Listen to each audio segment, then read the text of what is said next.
Then Jesus answered and said, while he taught in the temple, "How is it that the scribes say that the Christ is the son of David?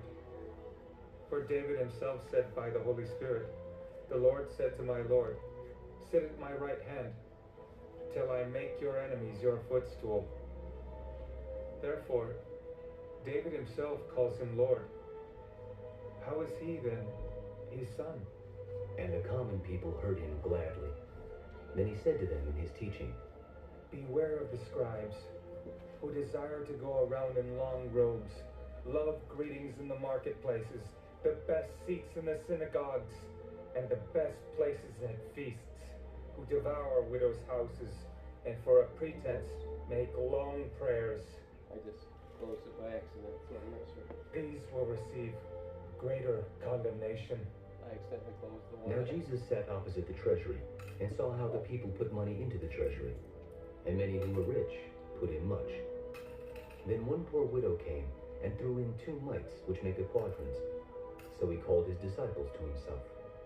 "Assuredly I say to you that this poor widow has put in more than all those who have given to the treasury.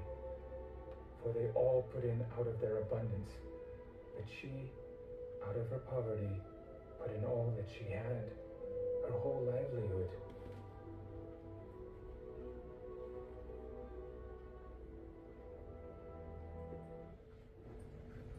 Okay. I'm sure, well, most of you should have heard this story several times, if not read it. I've heard it from the sermon, from the pulpit several times.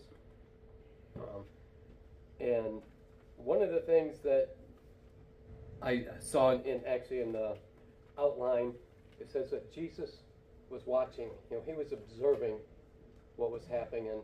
And people say, well, why was he watching? Well, how many of you, when the pastor's preaching, instead of listening to what he's saying, or while you're listening to what he's saying, are actually looking around to see who's doing what?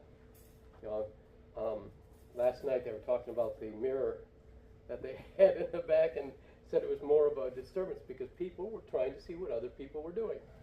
And that can be an issue. Here it was not, because Jesus had a reason for looking around.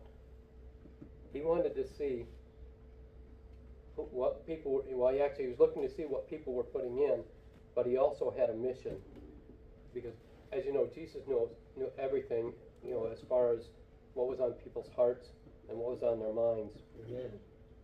And so he knew right away that the woman was going to put in all